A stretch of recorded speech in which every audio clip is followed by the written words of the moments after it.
Pada 17 Jumadil Awal 1313 Hijriah atau bertepatan dengan tahun 1895 Masehi, di desa Wadi Ahmad Hadramaut Yaman, lahirlah seorang ulama karismatik yang dimana setiap beliau berdoa, doanya lebih cepat daripada kilat. Al-Habib Sholeh bin Muhsin Al-Hamid, begitu beliau disapa. Menghabiskan masa kecil hingga dewasa untuk menuntut ilmu di Hadramaut Yaman, hingga tepat pada usia 26 tahun, Habib Sholeh memutuskan hijrah ke Indonesia. Singgah di berbagai kota di Indonesia, hingga akhirnya menetap di Pulau Jawa, tepatnya di Tanggul, Jember, Jawa Timur. Habib Sholeh bin Muhsin Al-Hamid atau biasa disapa dengan Habib Sholeh Tanggul karena tinggal di Tanggul, Jember, Jawa Timur, dikenal memiliki karomah yang sangat luar biasa. Di antara salah satu karomahnya adalah ketika suatu waktu Habib Sholeh Tanggul diundang oleh pemerintah Arab Saudi. Raja Arab Saudi ketika itu mempunyai anak, yang dimana anaknya mempunyai kelainan yaitu tidak mempunyai kemaluan belakang. Dimana ketika anak raja ingin membuang air besar, harus melubangi bagian tubuhnya agar bisa dapat buang kotoran. Berbagai cara dilakukan, hingga melakukan pengobatan di berbagai tempat, namun tidak kunjung sembuh. Kejadian ini pun diketahui oleh Al-Habib Alwi Al-Maliki. Beliau adalah mufti di Mekah. Mengetahui anak Raja Arab Saudi sedang mengalami sakit, lalu Habib Alwi Al-Maliki memerintahkan kepada Raja Arab Saudi untuk memanggil Habib Sholeh Tanggul, yang terkenal akan doanya yang cepat diijabah oleh Allah Subhanahu wa Ta'ala, untuk datang ke Mekah. Ketika Habib Sholeh hendak datang ke Mekah, Raja Arab Saudi mempersiapkan jamuan yang sangat luar biasa banyak untuk menyambut Habib Sholeh Tanggul. Ketika itu di bangku terdapat anak raja yang sedang duduk. Ketika Habib Sholeh Tanggul datang dengan pengawalannya, tiba-tiba Habib Sholeh Tanggul memukul anak raja tersebut.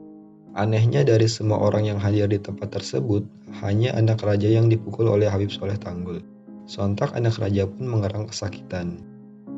Ketika itu, Habib Sholeh Tanggul tidak mengetahui bahwa yang dipukul adalah anak raja. Selepas itu, Habib Sholeh Tanggul pergi untuk berjumpa dengan Al-Habib Alwi Al-Maliki. Seraya mengajak untuk pergi ke rumah Al-Habib Alwi Al-Maliki. Karena di tempat kerajaan, Habib Sholeh Tanggul merasakan suasana yang panas.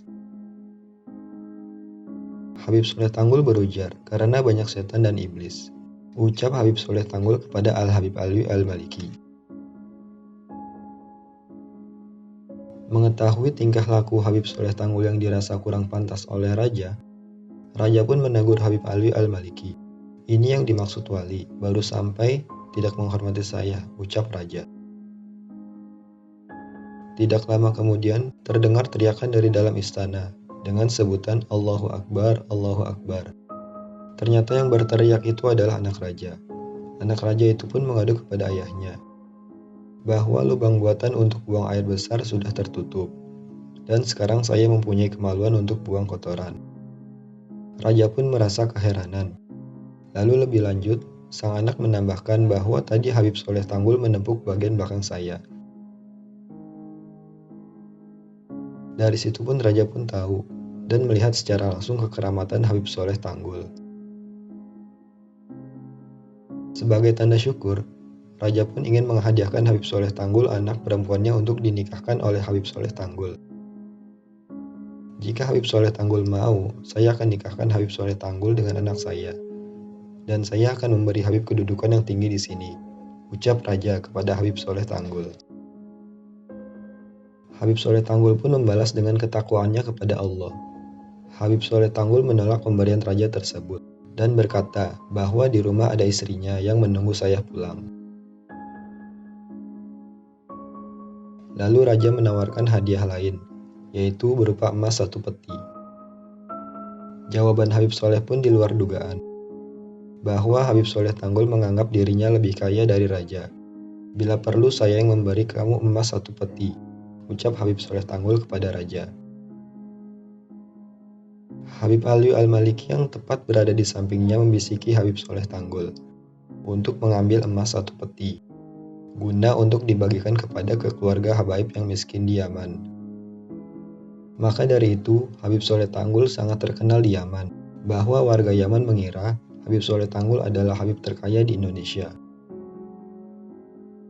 Lebih lanjut, Habib Soleh Tanggul menambahkan bahwa ada satu permintaan khusus kepada raja. Permintaannya itu adalah, beliau ingin setiap warga Indonesia yang datang melakukan ibadah haji di Mekah diminta untuk dijamu dan perlakukan dengan secara baik di sini. Al-Habib Soleh bin Muhsin Al-Hamid. Betapa beliau ulama yang mempunyai hati yang bersih. Bersih dari memikirkan keindahan duniawi, beliau tidak perlu harta, tidak perlu tahta, dan tidak perlu wanita. Semoga kita dapat mengikuti teladan luhur Al-Habib Soleh bin Muhsin Al-Hamid Tanggul.